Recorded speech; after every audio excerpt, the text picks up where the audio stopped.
Hey, stop, tu roules sur le boulevard BD, cet album est fait pour toi. Les aventures de Spirou et Fantasio en noir et blanc, les pirates du silence et la Quick Super.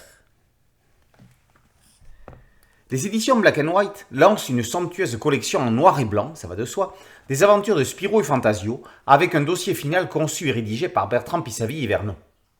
Dans une qualité éditoriale irréprochable, chaque titre sera tiré à 1500 exemplaires. Le trait de Franquin est sublimé dans un noir de Chine sur un blanc immaculé. Les Pirates du Silence, suivis dans l'album Dupuis mais précédés dans celui-ci pour respecter la chronologie exacte de la Quick Super, inaugurent la série. La Quick Super a été publiée pour la première fois dans le journal Spirou à l'automne 1955. Spirou et Fantasio arrivent au garage afin d'emprunter une voiture Quick pour le week-end. Tout ça pour un essai destiné à la chronique automobile du journal.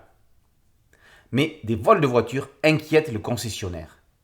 Situé juste après le repère de la Murène, l'histoire est scénarisée par le poétique Maurice Rossi, dont on ne saurait que vous recommander la lecture de la biographie C'est la vie.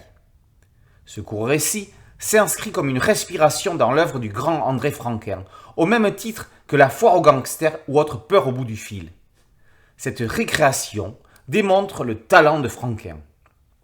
En effet, d'une part, on ressent le plaisir qu'il a eu à réaliser cette historiette.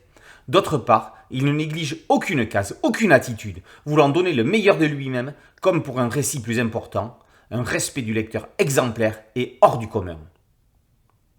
Les Pirates du Silence est également réalisé sur un scénario de Maurice Rossi. Elle a été publiée dans le journal Spirou de novembre 55 à avril 56. Il n'y a donc eu aucune interruption entre les deux récits réunis ici. Au décor, Will vient prêter main forte. Le marsupilami a quitté Champignac où il était resté chez le comte afin de rejoindre Spirou et Fantasio. Pas comme ne répondant pas au téléphone et Fantasio ayant prévu de partir en reportage à Incognito City, une ville de milliardaires où ils vivent ou plutôt sont censés vivre en toute sécurité, Spirou et Fantasio embarquent la bestiole avec eux. Des malfrats ont échafaudé une stratégie pour endormir la ville afin de la dépouiller, grâce à un gaz inventé par Champignac, qu'ils ont en fait enlevé. Spirou réussira-t-il à déjouer leur plan?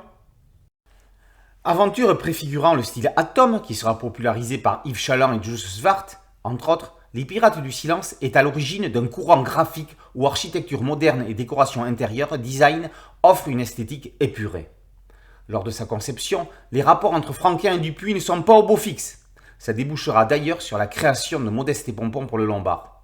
Tout cela, on l'apprend, et bien plus encore, dans le dossier complémentaire concocté par le spécialiste historien de Marcinelle, Bertrand Pisavy et Vernon.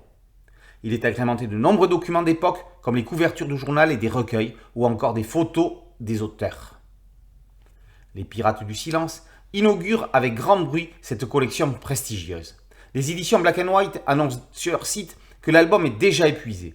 Les chanceux qui le possèdent tiennent là un trésor d'exception, aussi bien dans le fond que dans la forme. Sublime.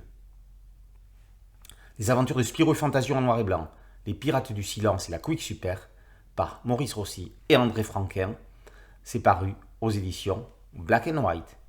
Boulevard BD, c'est un podcast audio, un site dédié et une chaîne YouTube. Merci de liker, de partager et de vous abonner. A très bientôt sur Boulevard BD. Ciao.